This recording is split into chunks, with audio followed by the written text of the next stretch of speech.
ഇങ്ങനെ നടക്കണേ എന്താ ആകെ വിഷമത്തിലാന്നു ഓരോ മോളിലെ കല്യാണം എന്തായി? കല്യാണം ശരിയായിട്ടുണ്ട്. ഇപ്പൊ അതിന് പൈസയും കാര്യങ്ങളൊന്നും ആയില്ല. അപ്പൊ ആ വിഷമത്തിൽ ഇങ്ങനെ നടക്കുക. ആകെ ടെൻഷൻ. ചെലവ് കണക്കാക്കണേ എന്താ പറയാ, ഒരു 2 ലക്ഷം രൂപ കിട്ടുകയാണെങ്കിൽ ബാക്കി എന്തെങ്കിലുമൊക്കെ തിരുമറി ചെയ്യാന്നുണ്ട്. അക്കാ ഞാൻ അങ്ങനെ കാണാൻ നിൽക്കാണ്.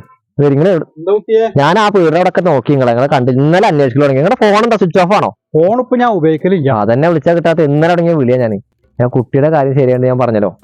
അപ്പൊ ഒരു 2 ലക്ഷം ഉൾപ്പെടെ ഒരു കുറവുണ്ട്. പൈസ കിട്ടുകയാണെങ്കിൽ എന്തെങ്കിലും വഴിയുണ്ടോ? 2 ലക്ഷം പോയിട്ട് 2 ഉൾപ്പെടുക്കാൻ ഞാൻ ഇക്കാകല്ലേ അവനവന്റെ ആൾക്കാരല്ലേ പറഞ്ഞതാ.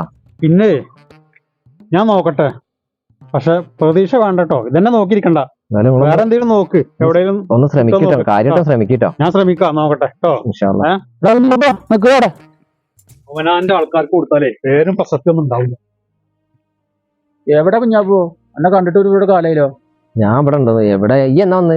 ഞാൻ വന്നിട്ടേ ഒരാഴ്ച. അനക്കെന്താ ഇത്ര ടെൻഷൻ? പറയണ്ടാ, കുട്ടിയുടെ കല്യാണമൊക്കെ ശരിയായിട്ടുണ്ട്. ആകെ വിഷമത്തില്ല. പൈസ ഒന്നും ആയിട്ടില്ല. 2-3 ആൾക്കാരോടൊക്കെ ചോദിച്ചു എന്താ ചെയ്യേണ്ടതെന്ന് വെച്ചില്ല. ആകെ വിഷമത്തില്ല. അനക്കിപ്പോ എത്ര വേണ്ടത്? എനിക്കൊരു 2 ലക്ഷം രൂപ കിട്ടിയാൽ തൽക്കാലം. അനക്ക് 2.5 ലക്ഷം രൂപ തരാം. എടാ ഇതിനെ കളിയാക്കുന്നല്ലോ.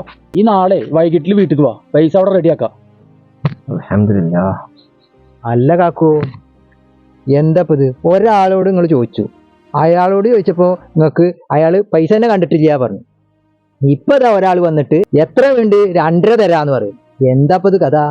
ആദ്യം വന്നത് പറഞ്ഞെങ്കിൽ എന്റെ കുടുംബക്കാരനാ, എന്റെ എളാപ്പാടെ മകനാ. രണ്ടാമത് വന്നതിന്റെ ആത്മാർത്ഥ സുഹൃത്താ.